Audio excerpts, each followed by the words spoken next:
How do the Gospels portray the church? Is the church simply a group of believers or a highly structured institution? Well, each of our 4 Gospels has a different view on the matter. And in this video, we'll just be comparing the Gospels of Mark and Matthew to each other.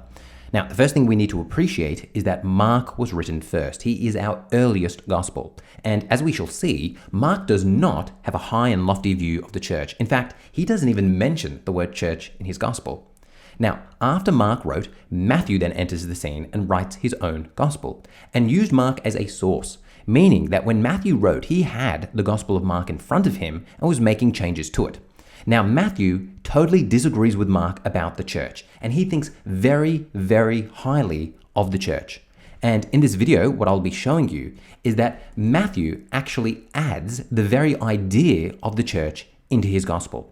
Now, brace yourself for an amazing fact. The word church is used only 3 times in the Gospels, all occurring in Matthew. I don't know about you, I find this absolutely shocking. The word church only appears in Matthew. It's not in Mark, it's not in Luke, it's not in John, only in Matthew.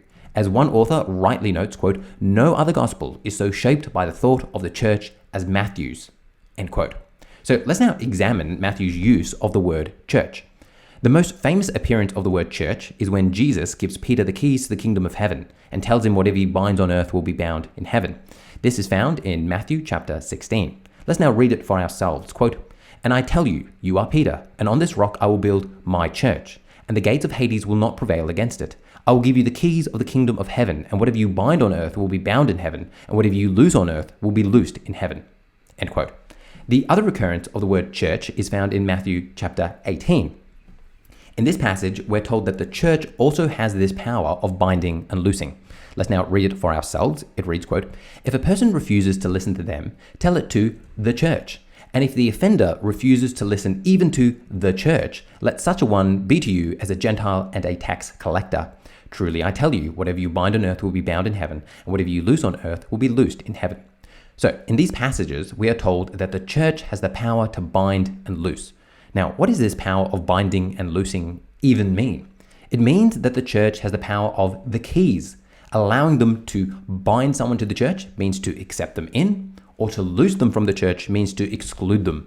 As Matthew says in both 16 and 18, "Truly I tell you, whatever you bind on earth will be bound in heaven, and whatever you loose on earth will be loosed in heaven."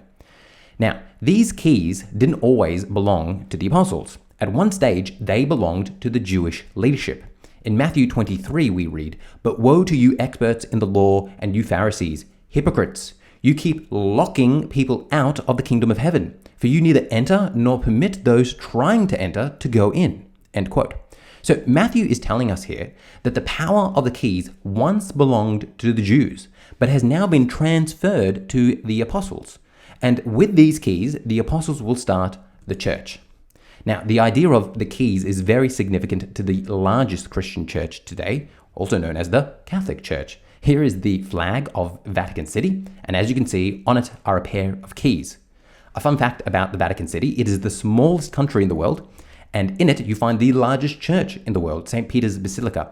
And standing in front of it, you'll find a statue of Peter himself, and he'll be holding keys. And in fact, in almost every depiction of Peter, you'll find him holding a pair of keys. And this brings us back to the original painting of Matthew 16, which is found in the Sistine Chapel, also in the Vatican City, where Jesus gives Peter the keys to the kingdom of heaven. Okay, let's now finally tie everything together that we've seen thus far. Only in Matthew do we have this idea of the church. It is not in the other Gospels. It's only in Matthew. And this ties in beautifully with what we've seen in previous videos. Matthew is also radically against the Jewish leadership and radically for the apostolic leadership. As we have seen, Matthew believes that the keys have been transferred from the Jewish leadership over to the apostles. Thus, all these 3 elements are deeply connected. Thus, to properly understand the Gospel of Matthew, one must acknowledge how all these 3 elements link together. Okay, that's really where I want to end this discussion that we've had about leadership and the church, a key thing that Matthew is really obsessed with. But this isn't the only thing that makes Matthew distinctive.